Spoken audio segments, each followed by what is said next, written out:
Bharatiya Janata party ने लोकसभा चुनाव के लिए आज उम्मीदवारों के नामों की चौथी सूची भी जारी कर दी है। इस लिस्ट में 2 राज्यों के कैंडिडेट्स के नामों का ऐलान किया गया है। सूची में कुल 15 नाम हैं, जिनमें एक पुडुचेरी के लिए है, जबकि शेष 14 तमिलनाडु के लिए हैं। इन सभी 15 कैंडिडेट्स में 2 महिलाएं उम्मीदवार भी शामिल हैं। बता दें कि चुनाव आयोग ने बीते शनिवार को चुनाव की तारीखों का ऐलान भी किया था। इस बार का लोकसभा चुनाव 7 चरणों में होने वाला है। ईडी ने दिल्ली शराब घोटाले मामले में गुरुवार शाम को मुख्यमंत्री अरविंद केजरीवाल के घर छापामार कार्रवाई कर गिरफ्तार कर लिया था। ईडी की टीम कल शाम अरविंद केजरीवाल के आवास पर पहुंची थी। करीब 2 घंटे की पूछताछ और आवास की तलाशी के बाद ईडी ने मुख्यमंत्री अरविंद केजरीवाल को गिरफ्तार किया था। वहीं गिरफ्तारी के खिलाफ केजरीवाल की याचिका पर सुप्रीम कोर्ट की विशेष पीठ के समक्ष भी सुनवाई होनी थी, लेकिन केजरीवाल ने अपनी याचिका वापस ले ली। केजरीवाल की गिरफ्तारी के बाद दिल्ली सरकार में मंत्री आतिशी मार्लेना ने कहा था कि लोकसभा चुनाव की घोषणा के तुरंत बाद केजरीवाल की गिरफ्तारी से साफ पता चलता है कि पीएम मोदी उनसे डरते हैं। उन्होंने दिल्ली के मुख्यमंत्री की गिरफ्तारी को लोकतंत्र की हत्या बताया। आम आदमी पार्टी बीजेपी के खिलाफ लड़ाई जारी रखेगी। हम इसके खिलाफ सड़कों पर उतरेंगे, ये भी आतिशी ने कहा। भारत के लोकतंत्र के इतिहास में ये पहली बार हुआ है कि एक सिटिंग चीफ मिनिस्टर को केंद्र सरकार द्वारा गिरफ्तार किया गया है। ये भारत के लोकतंत्र के इतिहास में पहली बार हुआ है कि लोकसभा की चुनाव की घोषणा के बाद एक नेशनल पार्टी के नेशनल कन्वीनर को गिरफ्तार किया गया है। ये बिल्कुल साफ है कि अरविंद केजरीवाल जी की गिरफ्तारी भारतीय जनता पार्टी की एक राजनीतिक साजिश है। ईडी का उपयोग करके एक विपक्षी दल के राष्ट्रीय नेता को गिरफ्तार करना, एक ऐसे केस में जिसमें 2 साल की इन्वेस्टिगेशन के बाद भी 1 रुपए की भी recovery of proceeds of crime नहीं हुई है।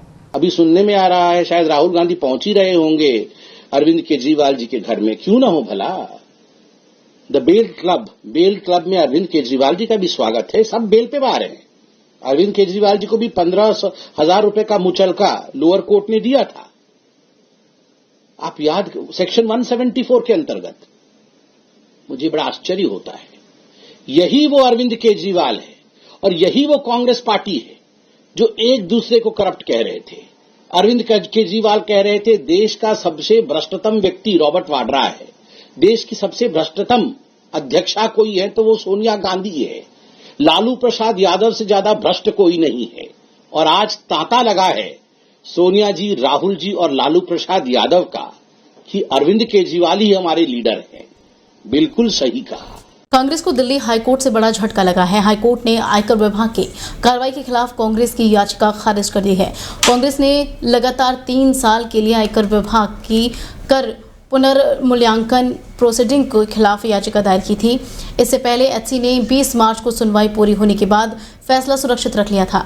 दिल्ली हाईकोर्ट में जस्टिस यशवंत वर्मा और पुरुषेंद्र कुमार कौरव की बेंच ने अपना फैसला सुनाया था। कांग्रेस के पुनर्मूल्यांकन कार्रवाई का विरोध किया था। कांग्रेस के वकील अभिषेक सिंघवी ने कहा कि कर पुनर्मूल्यांकन कार्रवाई पर समय सीमा लागू होती है। आयकर विभाग ज्यादा से ज्यादा 6 मूल्यांकन साल तक की जा सकती है। पुनर्मूल्यांकन प्रोसीडिंग आयकर कानून के प्रावधानों के विपरीत की जा रही है। सपा मुखिया अखिलेश यादव आज सीतापुर जेल पहुंचे। यहां उन्होंने जेल में बंद आजम खान से मुलाकात की है। सीतापुर जेल प्रशासन ने करीब 1 घंटे की मुलाकात का वक्त निर्धारित किया था। फर्जी जन्म प्रमाण पत्र मामले में सपा नेता आजम खान कई महीने इस जेल में बंद हैं। बता दें कि अखिलेश यादव और आजम खान के बीच रामपुर लोकसभा सीट को लेकर चर्चा हुई थी। इस मुलाकात के बाद अखिलेश यादव रामपुर लोकसभा सीट से टिकट की घोषणा भी कर सकते हैं। हालांकि उम्मीदवार कौन होगा, इस पर अटकलें लगाई जा रही हैं। चुनाव से पहले अखिलेश यादव और आजम खान की इस मुलाकात से सियासी गर्मी बढ़ गई है। और जेल तो जेल ही होती है जी, और अकेलेपन में कोई रहे और जेल की अपनी परेशानियां होती हैं तो वो तो फेस करनी पड़ती हैं। और हमें उम्मीद है कि उन्हें न्याय मिलेगा, उनके परिवार को न्याय मिलेगा। आदरणीय मोहम्मद आजम खान साहब,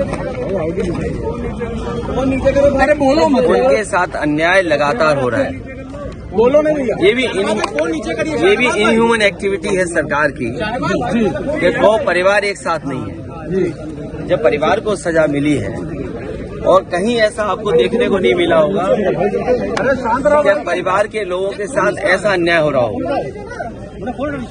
कम से कम सरकार को ये दृष्टिकोण तो रखना चाहिए कि परिवार एक साथ रहे। दिल्ली आबकारी नीति घोटाले में भारत राष्ट्रीय समिति यानी बीआरएस नेता और तेलंगाना के पूर्व सीएम चंद्रशेखर राव की एमएलसी बेटी के कविता को सुप्रीम कोर्ट से राहत नहीं मिल रही है।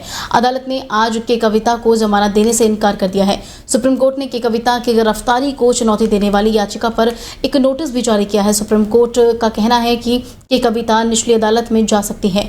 ये जमानत के लिए कोई और उपाय अपना सकती हैं।